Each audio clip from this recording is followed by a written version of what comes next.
Hi, this is Jill with stampwithjill.com, and I am going to show you how to make this wreath card today.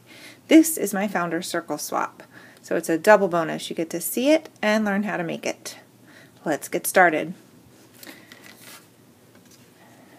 First, you're going to need 11 by 4 1/4, scored at 5 1/2. This is crumb cake cardstock for your card base, so you can go ahead and fold that in half and set it aside. We have 4 by 5 1/4 and 5 1/4 by 1/2 inch designer series paper for the front. And this designer series paper is Trim the Tree designer series paper stack, and I chose the stripe piece. Then you're going to have scrap white for the bow and scrap white for the wreath. So first we're going to stamp the wreath and the bow, and then we're going to do some die cutting. So the base of my wreath is Old Olive, the second color leaf is Garden Green, and my bow is Cherry Cobbler.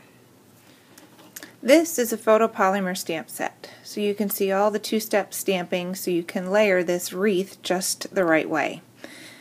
The wreath with all of the leaves has this little nubby on the right hand side. I'm always going to keep it to the right so it's easy to remember and easy to line up for both stamping and for die cutting. So let's start with the green leaves. We're going to use Old Olive. Now this is a photopolymer set, which means you can see through it, but there's also no foam rubber cushion underneath.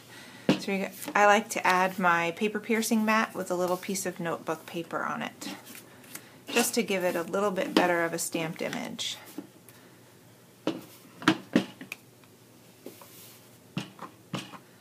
So we'll go ahead and ink up with Old Olive.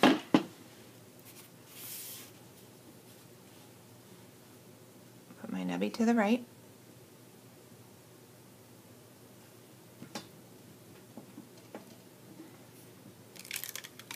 And stamp the wreath. Then I'm going to go ahead and take this off. And I'm going to put on the accent leaves. And then we're going to go ahead and stamp that with Garden Green. Make sure your nubby stays to the right. Now, I have to kind of look down on this, so hopefully I'll be able to line it up. So with your nubby to the right, you'll be able to line up the leaves with the previous ones. There you go. So now we're ready to die cut that. We just need to stamp the bow.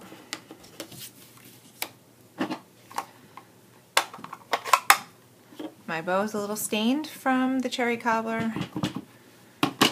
Still stamps great in any color. And there's the bow. Now I brought in my Big Shot and my cutting plates and my magnetic platform. I'm going to go ahead and put the wreath down. Now I kept my nubby to the right, but I also marked my paper when it was off camera so you could remember which side was the right hand side. So this is the framelit that goes with the wreath, and you can see it also has a nubby on the right hand side, or bottom or top, or whichever way you hold it, but you can see how easy it is to line this up for die cutting with it to the right. Then you also have a smaller one with a nub to the right, also really easy to line up for die cutting. So that's all ready to go. And then we'll just place the bow. And we're ready to cut.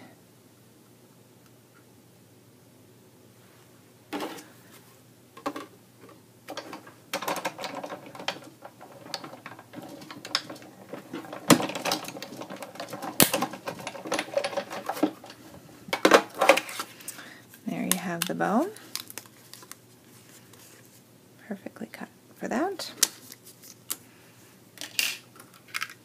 And then you have the wreath.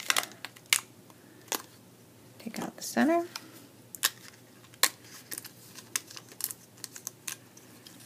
And there's your wreath. So now we're back to finish up the card. So we're going to take the 4 by 5 1/4 white, and we're going to go ahead and place the wreath, and we're going to put that on with some dimensionals.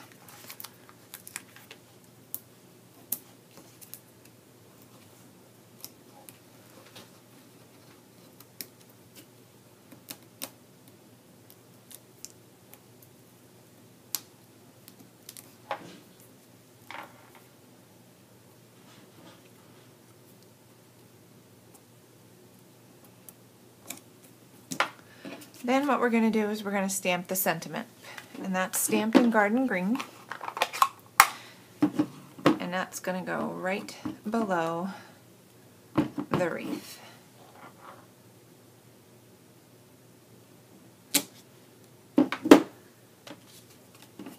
Then we're going to go ahead and add the designer paper. I'm going to have to move my wreath over just a little bit, I think.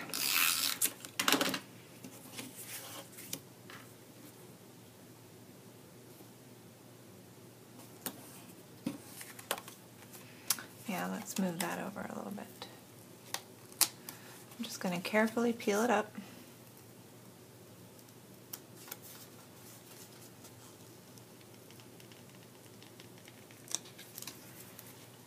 And move it just a smidge over. Okay, I'm going to attach the bow.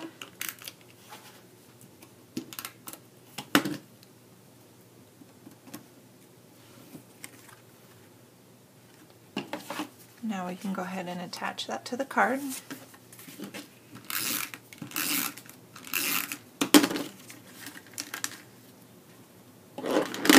Just need to trim this a little bit here.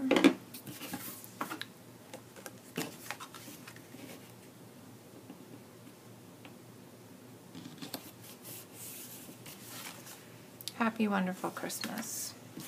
The last step is to use the Cherry Cobbler Dazzly details and add the berries, which you'll see right all around here. And I just randomly did them. And this takes a little while to dry, so you're going to want to set it aside.